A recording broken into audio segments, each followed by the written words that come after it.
There are voices in this world that were never meant to be loud. Voices that begin quietly. In small homes, in simple villages, in places where no one imagines that a single word could shake the world. Today's story is about a girl who grew up believing that learning was a gift, not a privilege. A girl who loved school so much that she counted her notebooks the way others count treasures. A girl who was never meant to become a symbol of courage and yet did because she refused to stay silent. Her name is Malala Yousafzai.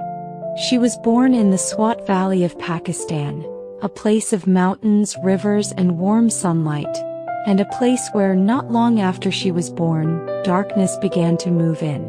But when Malala was little, life was still simple. Her father, Geodine, ran a small school and believed deeply that girls should learn, grow, and dream just as boys did.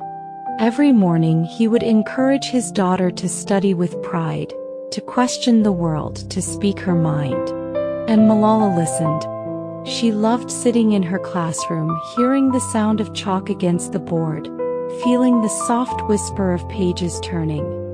Education made her feel alive, as if every book she opened gave her a new pair of wings.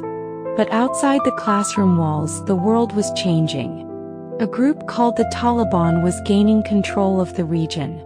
They believed girls should not go to school. They believed silence was safety and obedience was the only path. When the first threats came, gunmen patrolled the streets. Radio broadcasts ordered girls to stay home. School buildings were burned in the night. Every day Malala watched as fear crept closer into homes, into families, into the hearts of children who once felt free. One evening, as she listened to the radio warning that no girl should dare attend class the next morning, Malala felt something grow inside her. A small flame of defiance, quiet but steady. She whispered to her father, "Why should they decide my future?" He looked at her with gentle pride. "Because they are afraid of you," he said. "They are afraid of a girl who can think." From that moment Malala knew. Her voice, soft, young, uncertain, still mattered. She began to write anonymously for the BBC, using the name Gul Makai. Every night she described her world.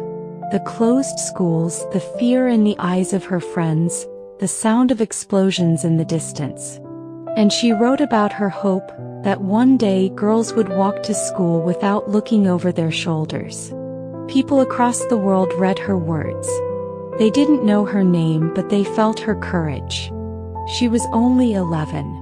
As the months passed, the threats grew sharper.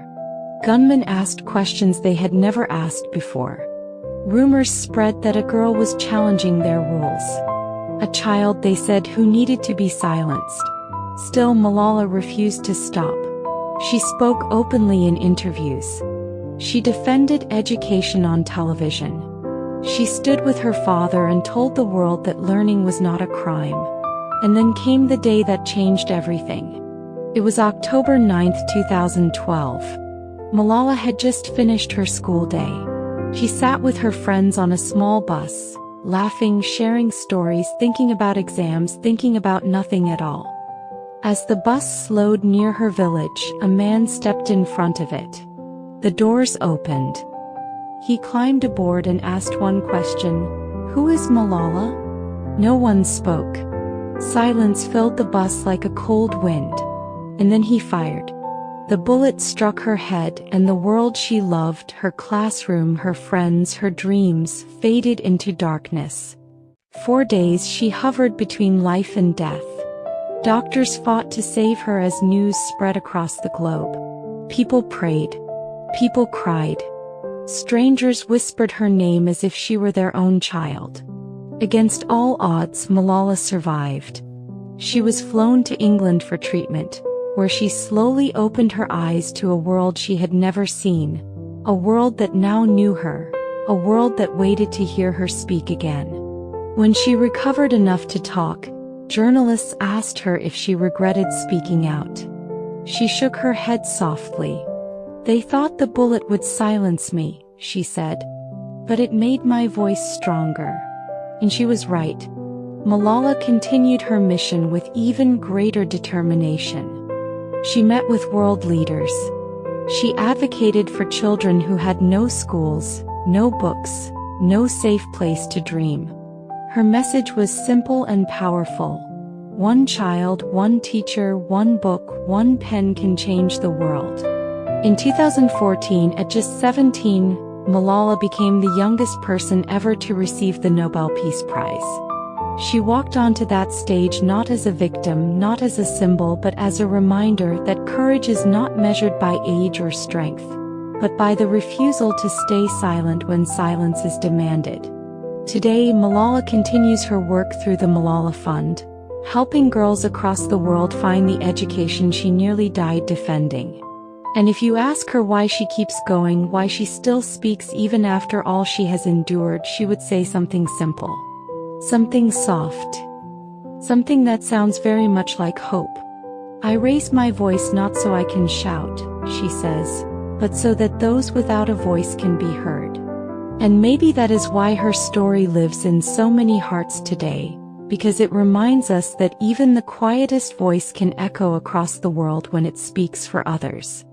Thank you for listening.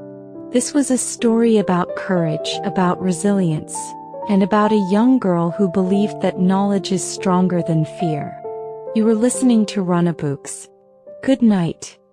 And may you always find the courage to raise your own voice when the world needs it.